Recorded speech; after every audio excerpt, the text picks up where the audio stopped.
Mets hosting the Blue Jays, and the Mets are minus 130 on the money line. The Blue Jays are plus 110, over under 8.5 runs. The Blue Jays getting a run and a half on the run line are minus 175, meaning if you bet them that way and they win this game outright, you win. They lose by one, you win.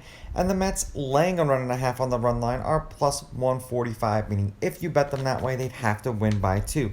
Neither one of these pitchers pitched against the opposing team last year. Senga was in Japan. Kikuchi just didn't pitch against the Mets. They didn't have any interleague series. The Blue Jays are 7-3 as a team with Kikuchi on the mound.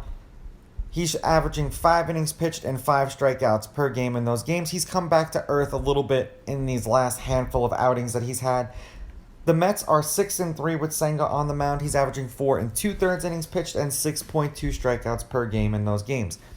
Head-to-head, the home team is 5-5 in their 10 meetings. The last 2 games, the road team has won that they've played against each other. The Blue Jays have won the last 2 games they played against each other. The Blue Jays are 6-4 against the Mets in their last 10. The favorite is 6-4 on the money line. The favorite or the underdog getting or laying runs is 5-5. There have been 3 one-run games in their last 10 meetings, including the game that they played against each other yesterday, and 2 out of the last 3 games they've played against each other. The under is hit in their last 3. The under is 6-4.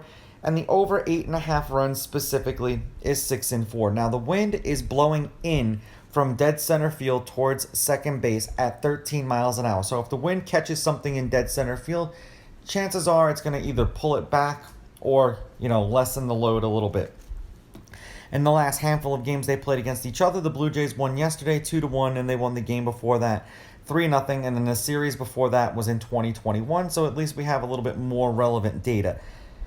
The Blue Jays are 3-1 in their last 4 and 6-4 in their last 10. They are on a 3-game winning streak.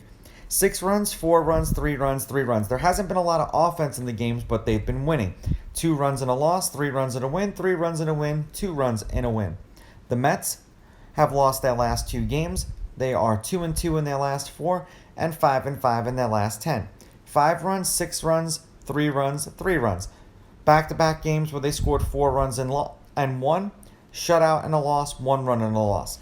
I really don't trust Kikuchi, and this is really what it boils down to of why I would be taking the Mets. Plus, I don't think the Blue Jays are going to take a 3-game series from the Mets at home if the Mets want to prove to everyone that they belong, in playoff or championship contention. I'm going to take the Mets with the money line. I'm going to take the Mets laying the runs, and I'm going to go under in this game. These are just my picks. If you disagree, please go with your gut, and please bet responsibly.